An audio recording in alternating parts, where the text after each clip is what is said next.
ایک صحابی حضور اقدس صلی اللہ علیہ وسلم کی خدمت میں حاضر ہوئے اور بھوک اور پریشانی کی حالت کی اطلاع دی۔ حضور صلی اللہ علیہ وسلم نے اپنے گھروں میں آدمی بھیجا کہیں کچھ نہ ملا، تو حضور صلی اللہ علیہ وسلم نے صحابہ سے فرمایا کہ کوئی شخص ہے جو ان کی ایک رات کی مہمانی قبول کرے۔ ایک انصاری صحابی نے عرض کیا کہ یا رسول اللہ، میں مہمانی کروں گا۔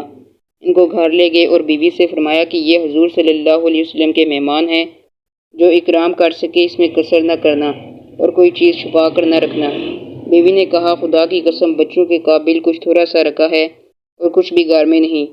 صحابی نے فرمایا کہ بچوں کو بہلا کر سلا دیجیے اور جب وہ سو جائیں تو کھانا لے کر مہمان کے ساتھ بیٹھ جائیں گے، اور تو چراغ کے درست کرنے کے بہانے سے اٹھ کر اس کو بجھا دینا۔ چنانچہ بیوی نے ایسا ہی کیا اور دونوں میاں بیوی اور بچوں سے فاقہ سے رات گزاری، جس پر یہ آیت یؤثرون علی انفسہم نازل ہوئی۔ ترجمہ: اور ترجیح دیتے ہیں اپنی جانوں پر اگرچہ ان پر فاقہ ہی ہو۔